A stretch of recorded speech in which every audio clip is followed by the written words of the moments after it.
मित्रों नमस्कार।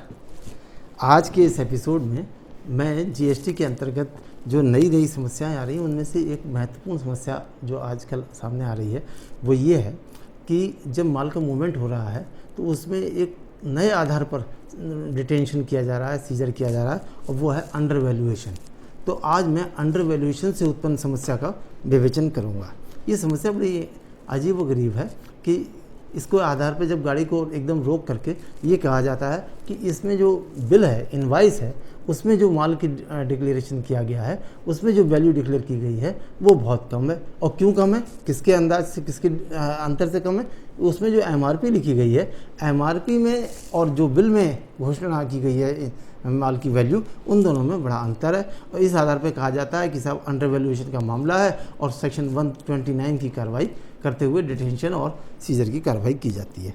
मित्रों, ये क्वेश्चन उठता है सबसे पहले कि क्या जीएसटी के अंतर्गत डिटेंशन अंडर वैल्यूएशन के आधार पर डिटेंशन करने का कोई प्राविधान है, कोई प्रोविज़न है? नहीं, बिल्कुल साफ। जीएसटी में अंडर वैल्यूएशन के आधार पर किसी भी तरह का कोई डिटेंशन और सीजर नहीं किया जा सकता और जो किया गया है वो टोटली इल्लीगल है। मित्रों, ये बात कैसे सामने आई और कैसे कंफर्म हुई, ये बात मैटर आया ऑनरेबल हाई कोर्ट के सामने विभिन्न मामलों में। तो सबसे पहले तो ये कि एमआरपी है क्या। एमआरपी का मतलब है मैक्सिमम रिटेल प्राइस। अब मैक्सिमम रिटेल प्राइस तो वो है जो कि कंज्यूमर के लिए है और उस पर प्रिंट है। लेकिन होता क्या है कि माल का मूवमेंट होता है तो कभी होलसेलर के लिए हो रहा है, कभी स्टॉकिस्ट के लिए हो रहा है, कभी वो डिस्ट्रीब्यूटर के लिए हो रहा है।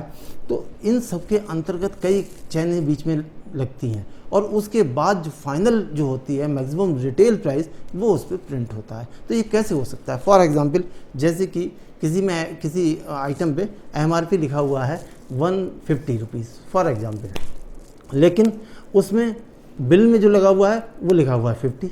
तो वो तो देखने में लगता है कि 100 रुपये का अंतर है। ये अंतर नहीं, ऐसा कोई प्रोविज़न नहीं है जीएसटी में कि इस अंतर के आधार पर आप माल को डिटेन या सीजर करेंगे। क्यों? At the time of checking जब रोका गया तो पेपर पाए गए, ई वे बिल पाया गया, समय समाप्त नहीं था, दोनों व्यापारी परचेजर सेलर बोनाफाइड हैं, कोई कमी नहीं है, तो आप इसको डिटेन नहीं कर सकते और इसका सीजर नहीं किया जा सकता। ये मामला, इसी तरह का एक मामला ऑनरेबल हाई कोर्ट छत्तीसगढ़ के सामने आया और मैं उसका नाम मैं बताना चाहूँ, केपी सुगंध limited versus state of Chhattisgarh, rate number 36 of 2020। ये मामला बड़ा इम्पोर्टेंट है। इसमें पान मसाला और तंबाकू थे और जो इसका एमआरपी था और जो इनवाइस में वैल्यू थी, इन दोनों में अंतर था। जबकि सारे पेपर थे, समय समाप्त नहीं हुआ था, ऑन रूट था, कोई तरह की कमी नहीं थी। केवल और केवल इसी कमी के आधार पर ये सीजर किया गया और ये मामला बनाया गया। ये मामला ऑनरेबल हाई कोर्ट छत्तीसगढ़ के सामने पहुंचा तो ऑनरेबल हाई कोर्ट ने इसको बड़ा सीरियस लिया और उस पर उन्होंने जो अपना वर्जन दिया वो ये कहा कि merely because the manufacturer sells his products to its customer or dealer at a price lower than the MRP, as such cannot be a ground on which the product or the vehicle could be seized or detained. इसके आगे उन्होंने ये भी कहा कि the entire proceedings for the detention of the vehicle and the seizure of the goods being is total contravention of the GST law.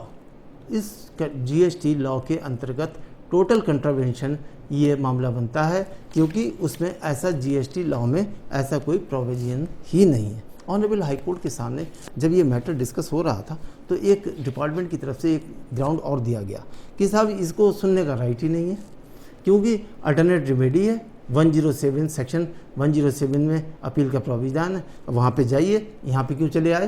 तो इस पर ऑनरेबल हाई कोर्ट ने कहा कि नहीं, अगर कोई total contravention of the act of the law अगर होता है तो यहाँ पर रिट लागू होती है, तो रिट के अधिकार के हैं और इसलिए हाई कोर्ट ने बिल्कुल उसको सुना और अपना फाइनली ये लिखा कि this court is of the opinion that under valuation of goods in A vehicle in A invoice can not be A ground for detention of the goods and vehicle for री proceedings to be done under section 129 of CGST Act, read with rule 138 of the CGST। ये मामला बड़ा important हुआ, लेकिन इसी तरह का एक मामला ऑनरेबल हाई कोर्ट केरल के सामने भी आया, और वो मामला है alpha group versus assistant state tax officer, writ number 30798 of 2019। ये भी बड़ा इम्पोर्टेंट मामला रहा। इसमें भी यही वाली बात थी कि पेपर्स में कोई कमी नहीं, लेकिन अंडर वैल्यूएशन के आधार पर सीजर की कार्रवाई की गई थी। जो ऑनरेबल हाई कोर्ट ने बहुत स्पष्ट इसमें लिखा, there is no provision under this GST act which mandates that goods shall not be sold at price below the MRP declared there on. इसमें ऑनरेबल हाई कोर्ट ने ये भी क्लियर कर दिया कि एक्ट में ऐसा कोई प्रोविज़न नहीं है ऐसा कि जो MRP है उससे कम वैल्यू पर माल को बेचा नहीं जा सकता।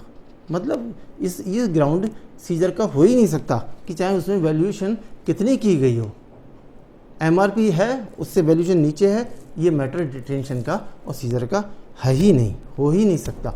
ऑनरेबल हाई कोर्ट ने ज़रा सख्त रवैया अपनाते हुए लिखा इसमें, finally in my view when the statutory scheme of the GST act is such as to facilitate a free movement of the goods after the self-assessment by the SSC concerned, the respondent cannot resort to an arbitrary and statutorily unwarranted detention of the goods in course of the transportation। Honourable high court ने बहुत साफ नज़रिया और उन्होंने कहा कि जब government तरह तरह से फ्री ट्रेड के लिए प्रमोट कर रही है, फ्री ट्रेड के लिए इन्वायरमेंट बना रही है, तो इस तरह का अननेसेसरी डिटेंशन किसी भी रूप में उचित नहीं कहा जा सकता। और इसी पे अपना सख्त रवैया अपनाते हुए ऑनरेबल हाई कोर्ट केरल ने कमिश्नर GST केरल को ये निर्देश दिए कि वो इस तरह के अपने लेवल पर ये सुनिश्चित करें कि भविष्य में इस तरह का डिटेंशन और सीजर नहीं किया जाएगा। सख्त रवैया अपनाया। और इसी तरह का एक मामला ऑनरेबल हाई कोर्ट गुजरात के सामने आया, Sakul Najda Mohammad versus state of Gujarat, special civil application number 15655 of 2019। ये तीनों मामले जो है ये इस बात से क्लियर कर देते हैं मित्रों कि ये बात बिल्कुल शीशे की तरह से साफ हो गई है कि अंडर वैल्यूएशन के आधार पर चलती हुई गाड़ी को या किसी भी स्थान पर माल का सीजर नहीं किया जा सकता, और अगर वो सीजर किया गया है तो टोटल इलीगल है। मित्रों, आज का ये एपिसोड आपको कैसा लगा कृपया करके कमेंट्स करिए और मुझे बताइए, जिससे कि और इसको सब्सक्राइब भी कर लीजिए, जिससे कि इस छोटे छोटे से इशू पर जो मेरे वीडियो आ रहे हैं वो आपके पास जल्दी से जल्दी और डायरेक्ट आ सके। थैंक यू, नमस्कार।